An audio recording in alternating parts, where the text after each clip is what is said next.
Existió un infame iceberg sobre el rap. Aunque no lo parezca, el rap tiene algunas leyendas urbanas detrás.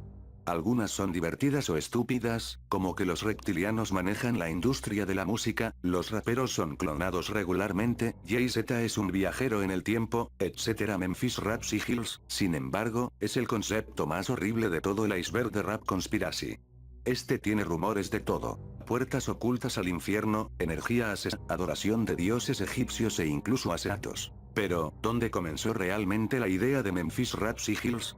Como la mayoría de las buenas conspiraciones, puedes rastrear sus orígenes en 4chan, en el infame tablón X. La primera vez que se nombró comenzó alrededor de agosto de 2017. Esta imagen barra hilo que contiene el iceberg parece ser la primera vez que se usa en línea la frase específica Memphis Rap Sigils. No llegó a Google Trends hasta diciembre. Hay que entender que es exactamente el rap de Memphis. En la década de los 90, la ciudad de Memphis se encontraba en medio de una de sus peores eras para el crimen, con 198 homicidios ocurridos en 1993. La dureza y la violencia de la época llegó a la música, y con el auge del rap y el hip hop, apareció este estilo musical o subgénero, si se puede llamar así. Entonces nació el rap de Memphis, un fenómeno musical underground. El hip hop de Memphis de los 90 podría ser considerado como hipnótico, atmosférico y sombrío. Los sonidos de película de terror son comunes en las pistas, al igual que los ritmos distorsionados y flujos de doble tiempo. Junto con un contenido lírico inquietante y una producción de baja fidelidad extrema, suena como algo satánico que se supone que no deberías estar escuchando. La música tenía un sonido malvado, por lo que, naturalmente, se difundieron rumores de que las personas detrás de ella estaban involucradas en actividades ocultas y adoración al diablo.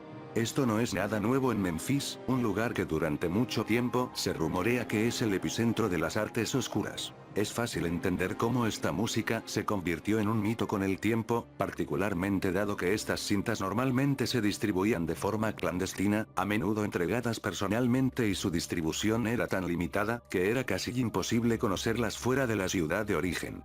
También se siente apropiado que la mayoría de estas grabaciones se lanzaron en cassette y no en CD o vinilo. La leyenda del iceberg dice así: hay 8 cintas de raperos de Memphis en los años 90 que tienen propiedades misteriosas.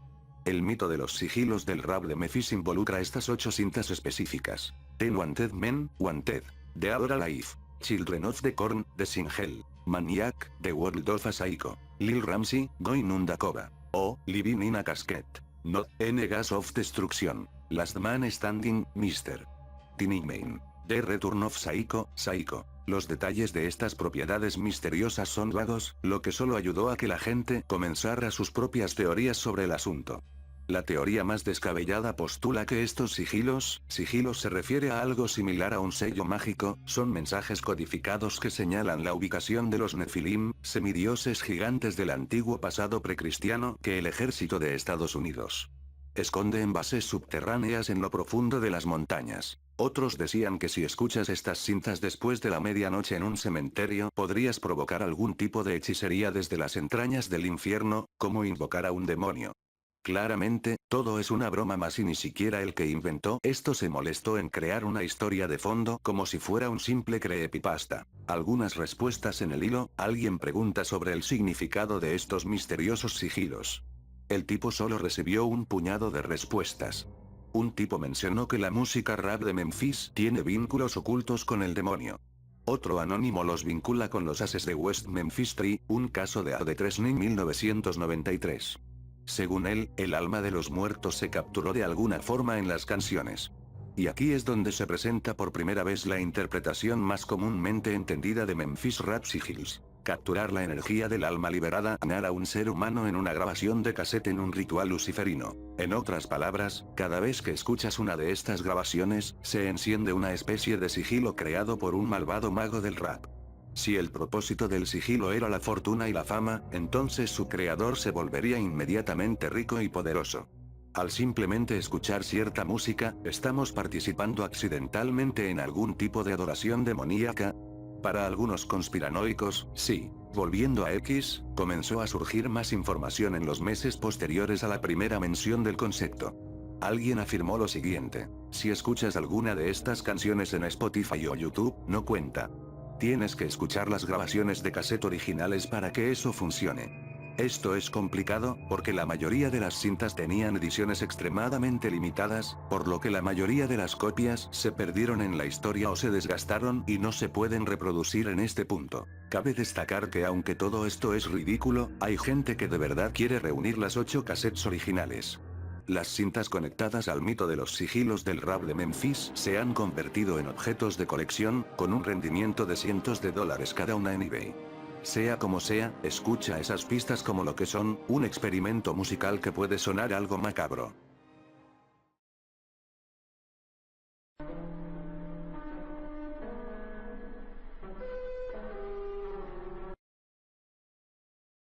La historia de un miembro de la banda Silencer, que cantaba Depressive Suicidal Black Metal. Natram mientras grababa el disco se muta a sí mismo para conseguir ese gran tono de voz. Se cortó todo el cuerpo con el cuchillo, en especial los dedos de las manos que se los despedazó y reemplazó sus manos por patas de cerdo. Mientras se automutaba, Natram tomaba medicamentos para la esquizofrenia, la depresión y otras enfermedades mentales.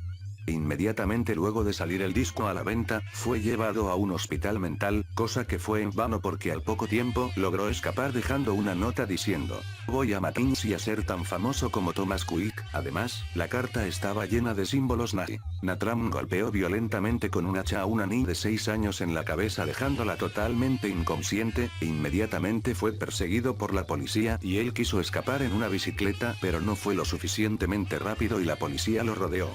Mientras estaba siendo apuntado y rodeado por las armas de los policías, imploraba que lo maten, incluso escupía a estos y los amenazaba e insultaba.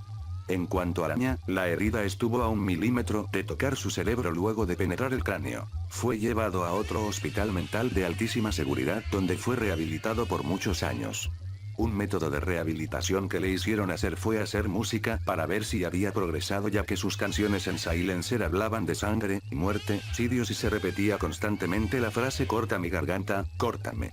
Natram aceptó hacer las canciones pero no tuvieron caso ya que las canciones eran totalmente depresivas, oscuras y tenían las mismas letras que algunas canciones de Silencer. Natram pudo grabar un disco con las canciones que hizo en rehabilitación con un nuevo nombre de banda, Diagnose. Natram fue mejorando con el tiempo, y a principios del 2010 fue liberado del hospital mental.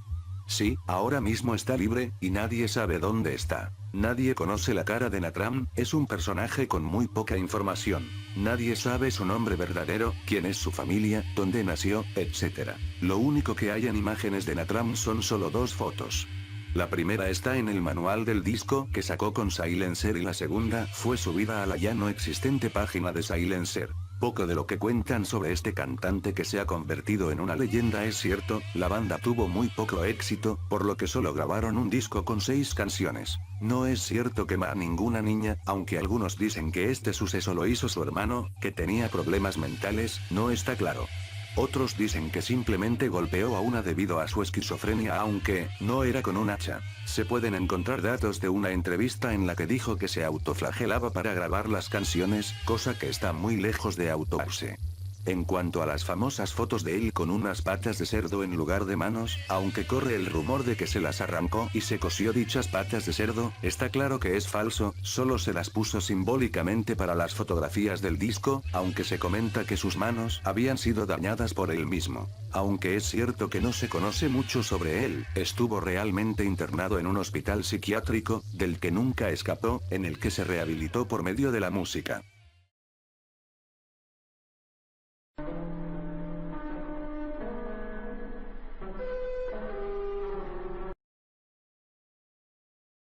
Whitehouse es una banda inglesa de electrónica formada en 1980.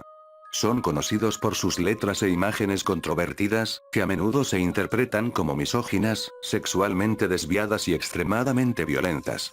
Los miembros de la banda han sido objeto de censura en el pasado.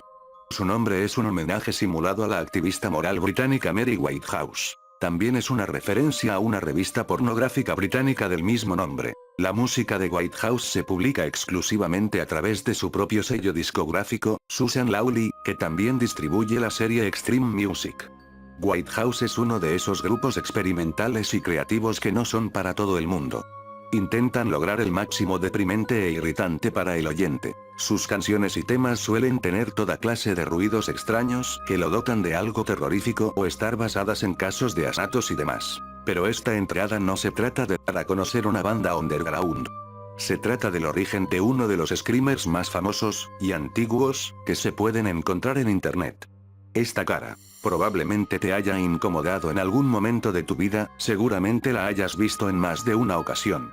Quizás conoces el origen, o quizás no. Si no has oído hablar del video Why You Never Became a Dancer, ¿por qué nunca te convertiste en bailarina? Aquí tienes una explicación rápida.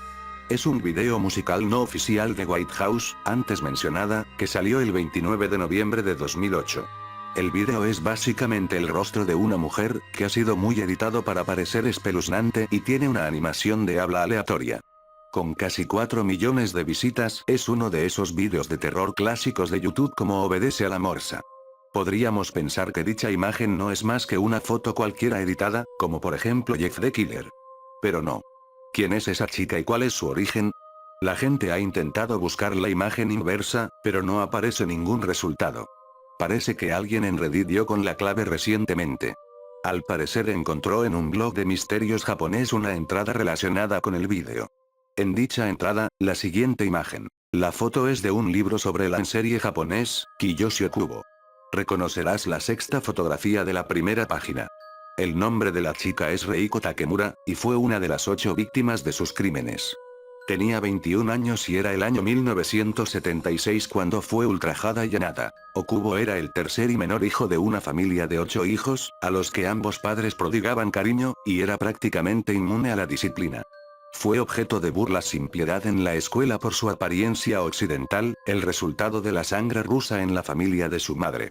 Resentido por las burlas y completamente indisciplinado, era un estudiante problemático que recibía malas calificaciones y frecuentes advertencias sobre su mala actitud. En el verano de 1946, a los 11 años, ya fue sorprendido intentando sobrepasarse con la hija de 4 años de un vecino.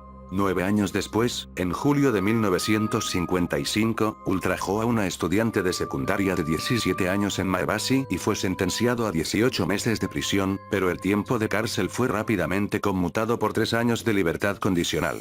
En libertad condicional a los 25 años, Okubo adoptó el seudónimo de Watanabe Kiyoshi, haciéndose pasar por un estudiante mientras se aprovechaba de sus estudiantes universitarios. Años más tarde y durante 64 días, logró cobrarse 8 vidas antes de ser capturado, entre ellas la de la joven Reiko. Condenado y sentenciado a muerte el 22 de febrero de 1973, pasó casi 3 años en el centro de detención Kosuge de Tokio, apelando su sentencia. Las apelaciones fueron rechazadas y finalmente fue ahorcado el 23 de enero de 1976, 6 días después de cumplir 41 años. ¿Quién podría pensar que la fotografía original de algo tan espeluznante tenía una triste historia detrás? ¿Es quizás el hecho de que alguien a sabiendas tomó una imagen de una víctima de esto y la distorsionó en un GIF aterrador para asustar a la gente algo repugnante? La canción, por cierto, trata sobre la película de 1995, ¿Por qué nunca me convertí en bailarina?